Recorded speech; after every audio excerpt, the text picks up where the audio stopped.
Hello, welcome to April 5th, 2025. My name is Kurt, and this is my daily Good Life meditation. This is an exercise that I do every day, a little bit after waking up. It's now 5:10 a.m. to remember my life objectives and principles, those which are outlined in my book, Going Alone.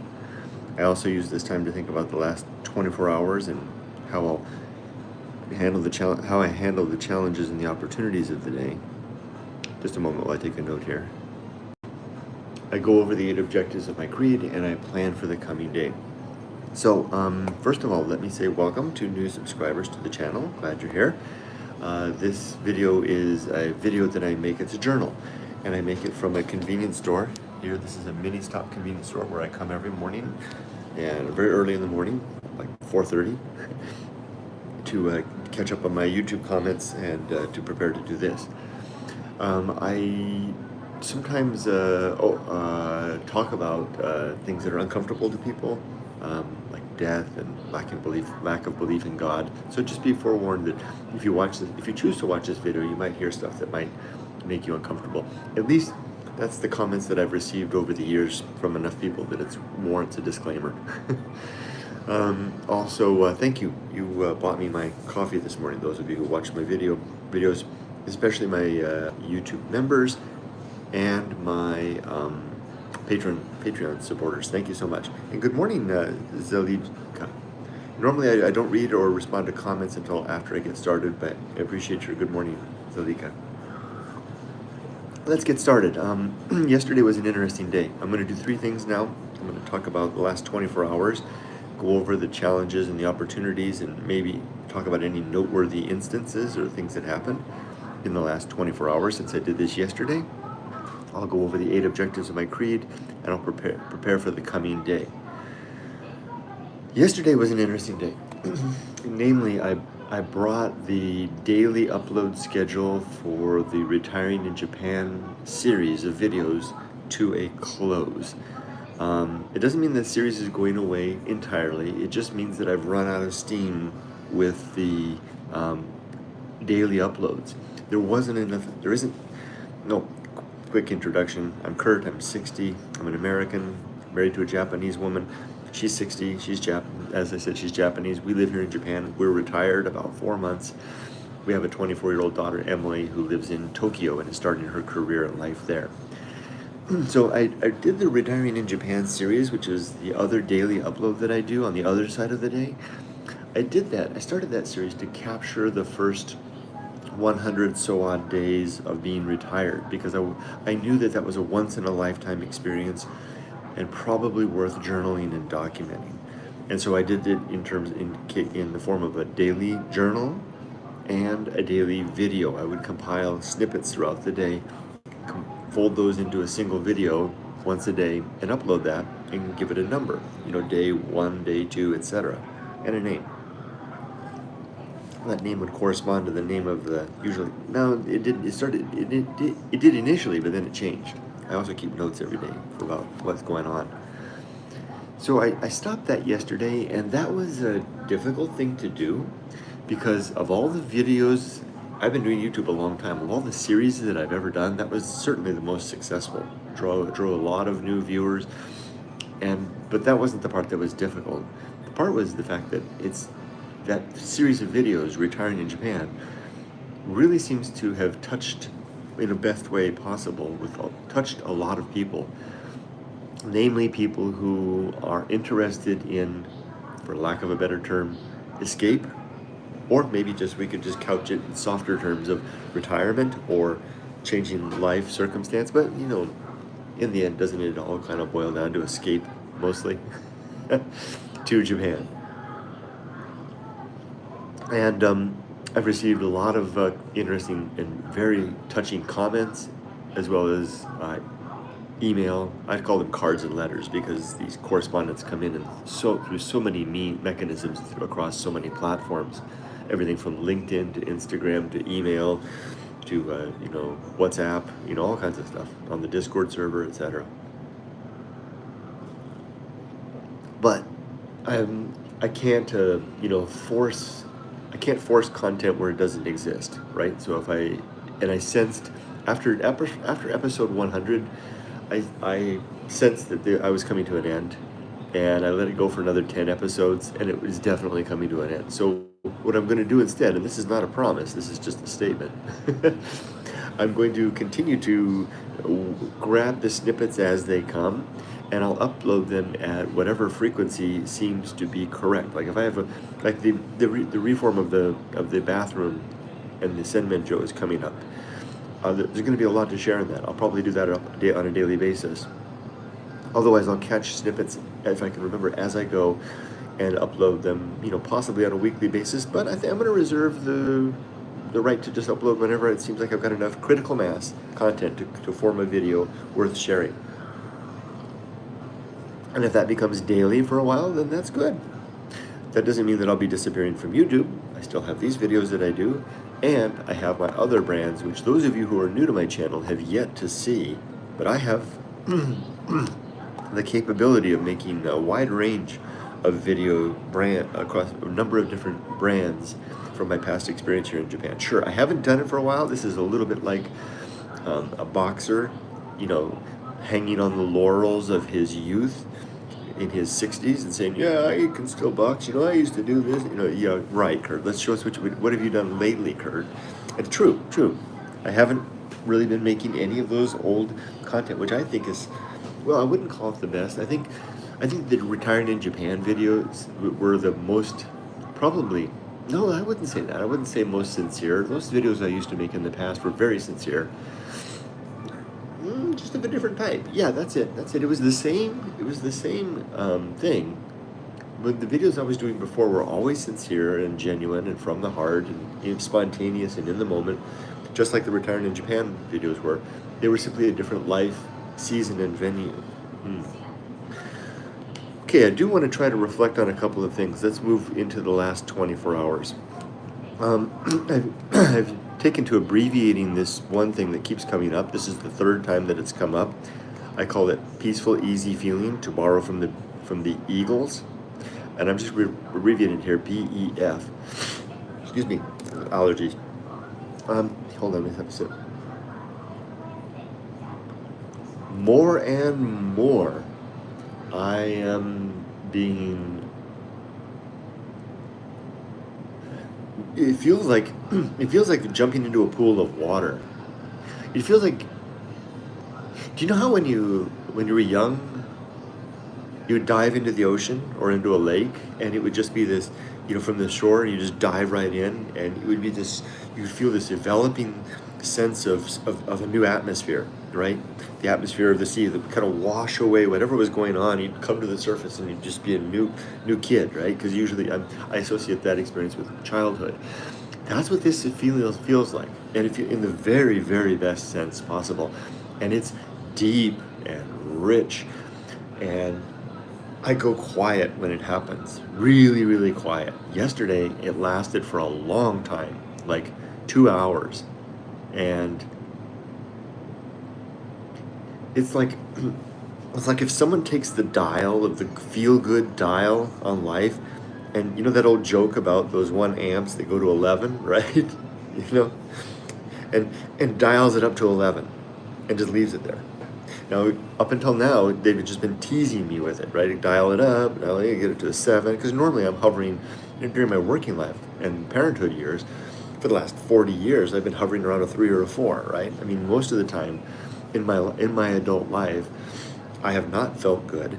I have felt contented, satisfied professionally, I'm satisfied as a parent, but deeply stressed and tired and fed up and worn out. Although I never said it that way explicitly, someone pointed out in comments yesterday that was probably a protective device, that we all do that. We all kind of contrive to and kind of pretend like it's not as bad as it is when it really is. And that, because I'm kind of surprised by now how at this phase in my life, I'm so visceral in my hatred of work.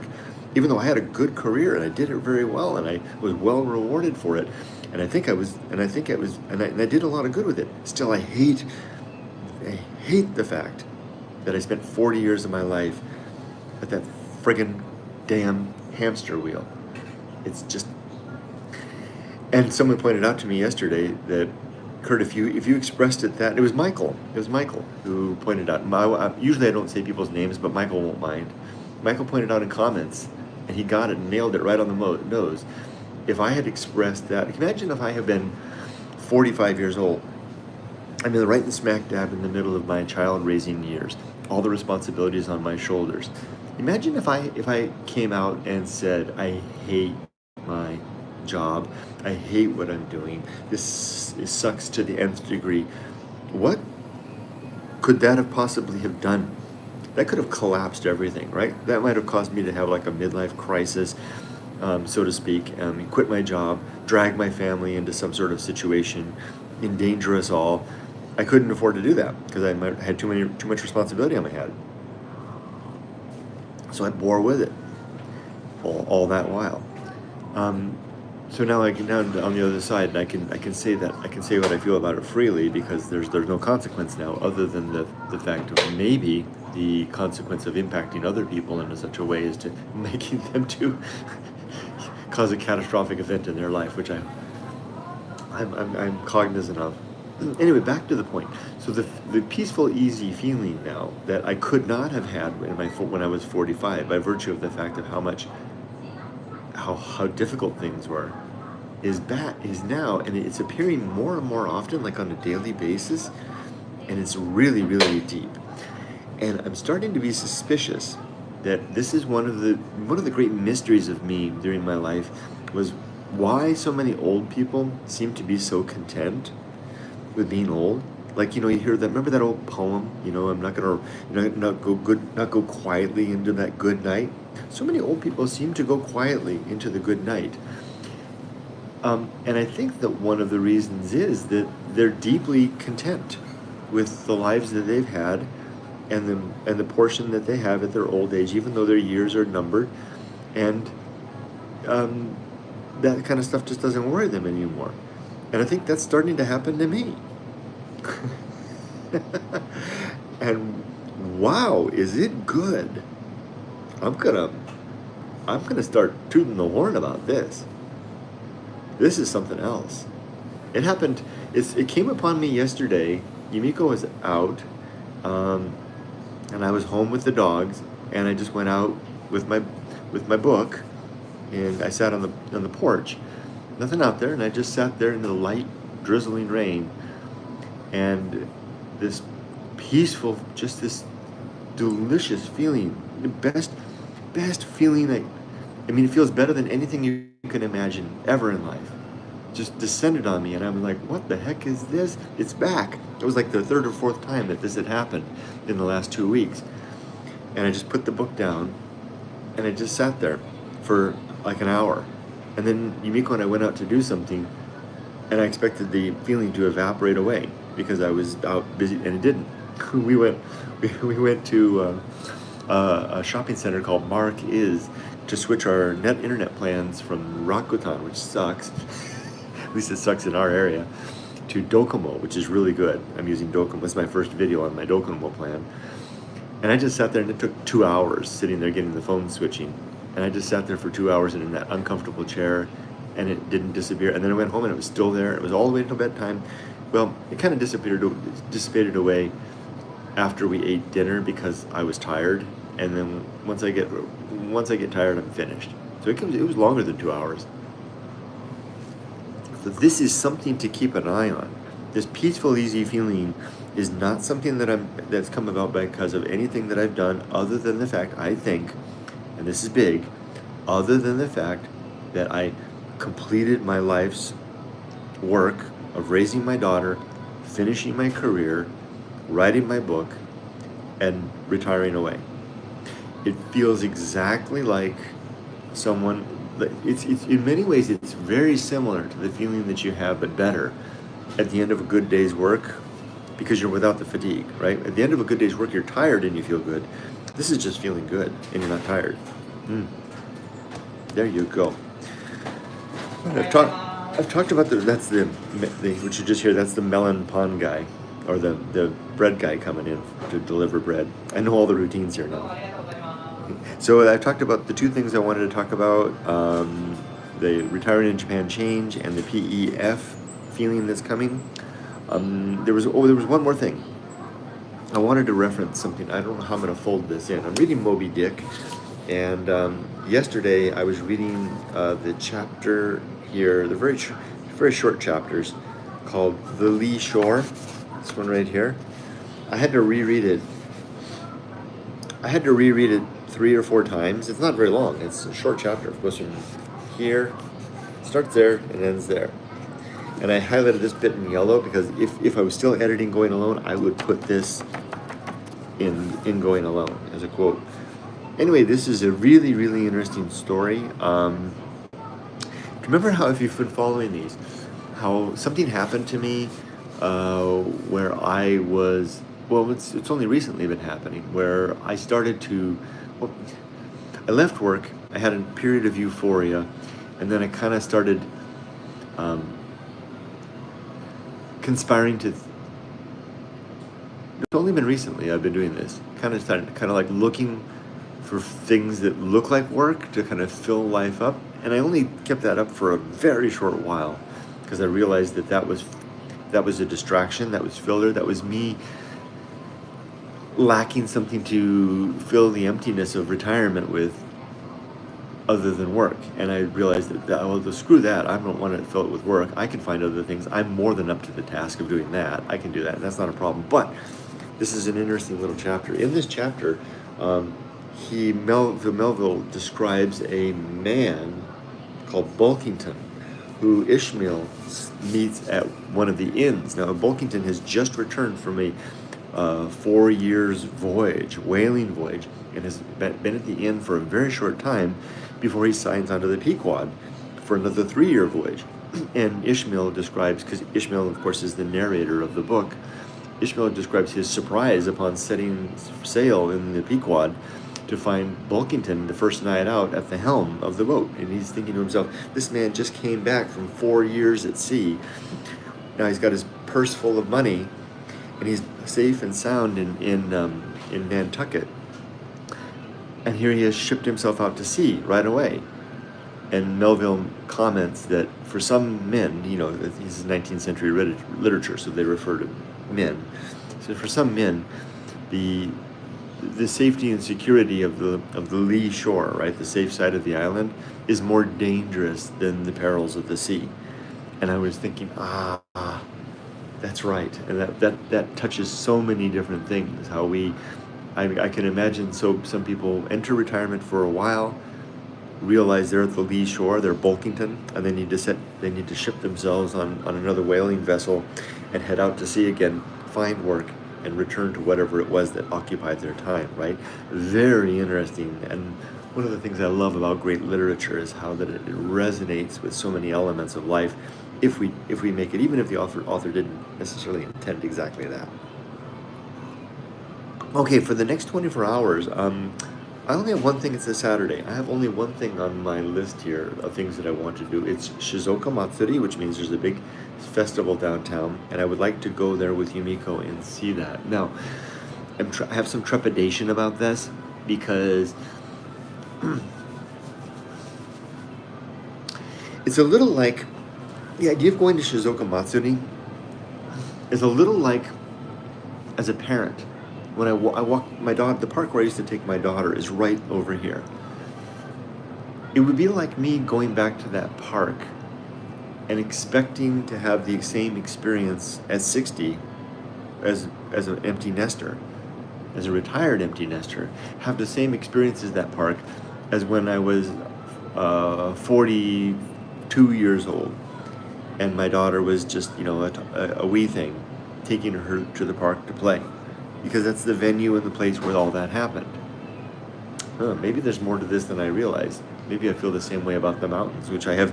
It's been 4 months and I still haven't gone to the mountains except that one time with Tatsuya. So I'm hesitant to go. I'm a little bit nervous about going to Shizuoka Matsuri because I used to make videos there as softypapa on the Walking in Japan series, and I'm wondering, can I still do that? Because it's like going back to the park where I raised my daughter and she played and expecting the same experience there, and it ain't gonna happen. And that's all right. And it's all right if it doesn't happen at all. It's all right if that doesn't even exist anymore, because I've moved on. But we'll see. All right, let's read comments before I wrap this up. Hello again, Zelka. We said good morning earlier. Thoughts, ideas, and what? Well, I haven't seen your name for a long time. Hi, hello there. Happy Saturday to you. Michael, hi.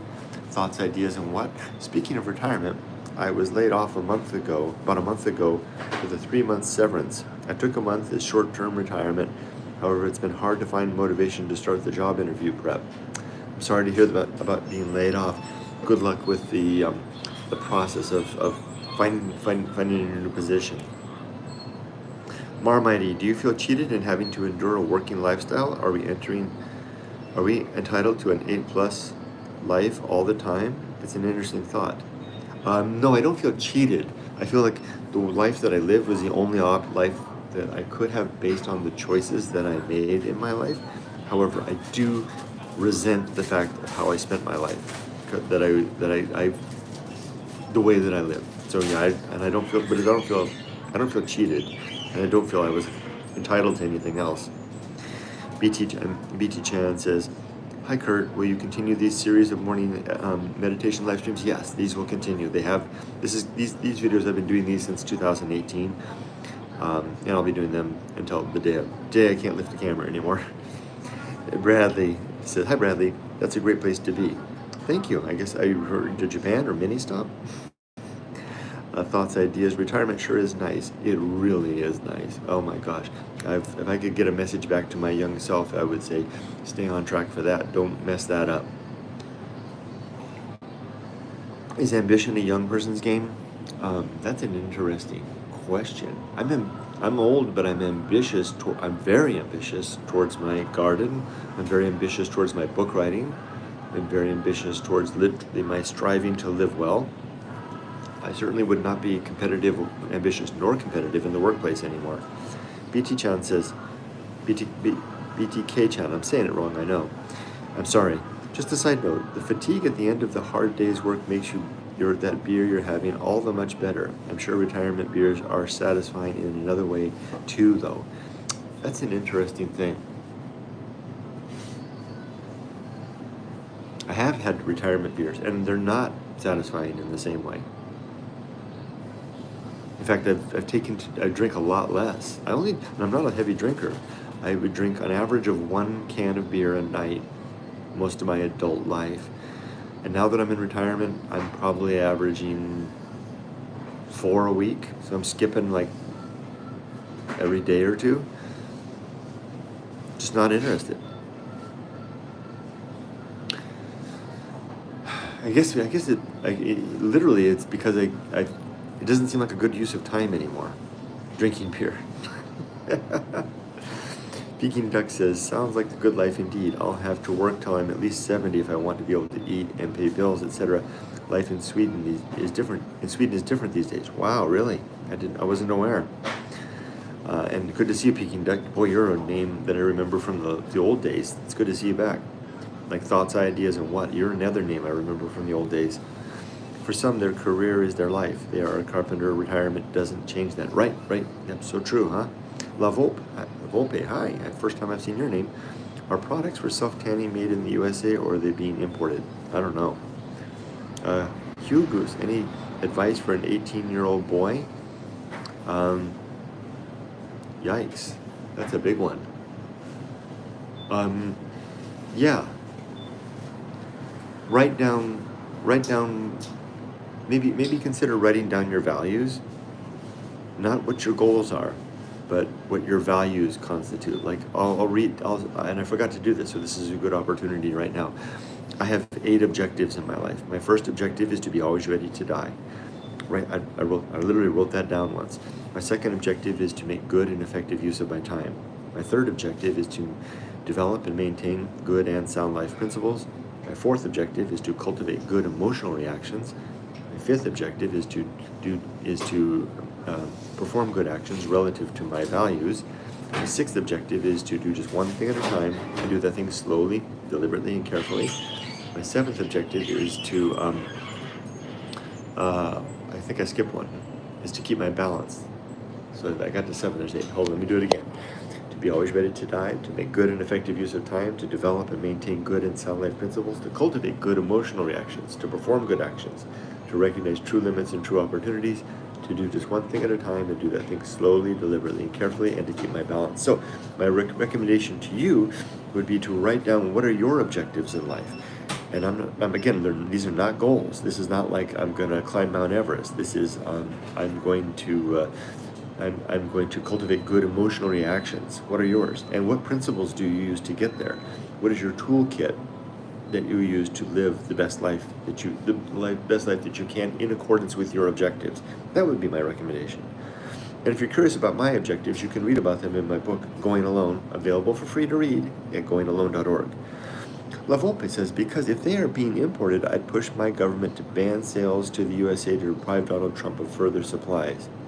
Marmite says, Ichi-e is a great saying from Japan. The moment in time is fleeting, but should be cherished.